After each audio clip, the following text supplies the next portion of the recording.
Lee Middle School in San Angelo, Texas, has been working with the Middle School Matters Institute on improving reading and math instruction. While focusing heavily on instructional practices, the staff did not want to ignore the importance of informed decision-making. For data use to truly be part of a school's culture, principals must dedicate structured time for staff collaboration so that important data can be examined and instructional adjustments can be made. Principal Farah Gomez tells us more.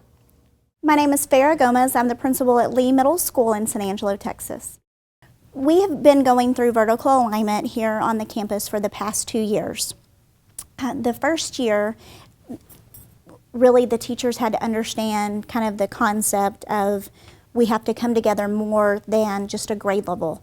And it's not a department meeting, they're totally different. Department meetings can address some of the same things, but a vertical alignment meeting is about instruction. That's the main difference. Sometimes in a regular department meeting, there can be some housekeeping things, some things that are very important to how the overall organization runs, but vertical alignment is all about the instruction that takes place. Everything we do rotates around what the data says. What are our strengths, what are our weaknesses? Instead of a single teacher looking at her students and what her students' strengths and weaknesses are, we take that into the PLC where they're looking at it on their grade level. And they devise lesson plans and strategic lessons and groupings on how they're going to teach those lessons.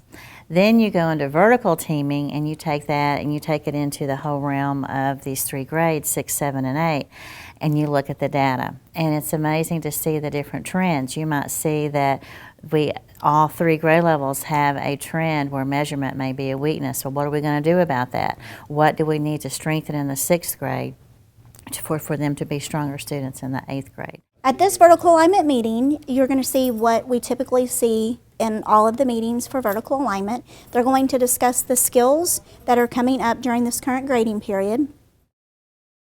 They're also going to discuss their latest data and how the data from their latest assessments, what they're doing differently in their instruction based on what that data is saying. And then they decide as well, what academic vocabulary words are we going to address? But truly, we want it to be about how are we going to take this to serve all of our kids. SEs for the grade levels for the 6 weeks. And I'll kind of tell you what 8th grade found out and what 8th grade's looking at, and maybe how 6th and 7th grade reading can help us out. Our teachers have many TEKs that they're required to cover. And the beauty of vertical alignment is they also need to know what they're supposed to learn before they come to them and what they need to learn once they leave them. And so it gives you those opportunities for collaboration, and also so they can see the opportunities where they can align across the grade levels.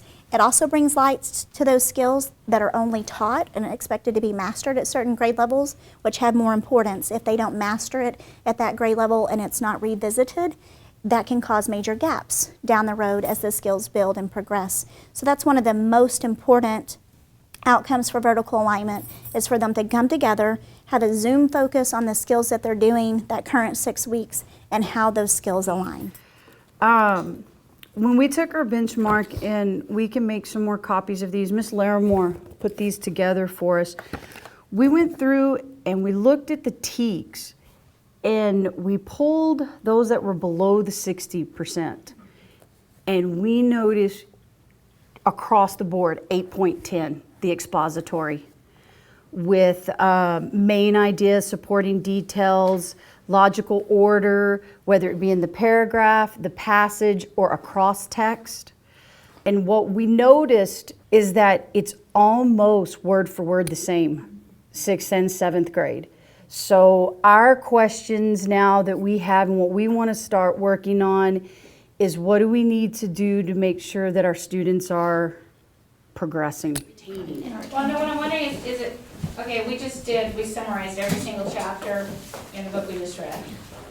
And we talked about the who, what, when, where, so it would line up with the writing. We talked about beginning, middle, and end, because that's another technique that they use.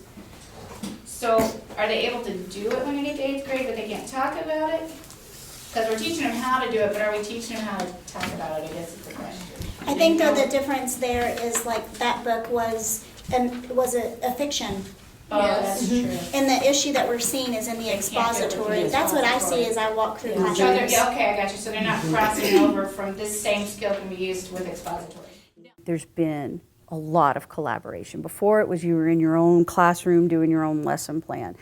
I like this where I'm able to talk and get some ideas. All right, let's touch on now and move on to academic vocabulary. Are we consistent in using it? And then how effective is it? Because are we revisiting? For me, I tend to either do a vocabulary map or we take notes depending on what the situation is. For one lesson, this is one thing. So like this was when we did the fictional adaptation and I went through them with them for this. And then there were some questions where they got to do the turn and talk and answer some questions. So for this example, it was like fictional adaptation. We had the actual definition, a couple of visuals. And then their turn and talk was, why do authors use fictional adaptation for real life events? And the second one was, what are some other examples of the use of adapt? Remember, you heard adapt or adaptation before. Science teachers will be thrilled. They actually went back. They actually said, adaptation, we use that in science. They were very excited about that. So that was their turn and talk. And I really want to stress, I want to give you kudos, Jennifer, because, part of a learning process when we talk about when we made this commitment with the vocabulary, we weren't asking you to do more. We were asking you to reflect, and are we really retaining those words beyond Friday's test or the novel or however they were being used. But if you think back to when Dr. Reed modeled in that October staff development, she really stressed, you're not going to intro with the FRAIR model.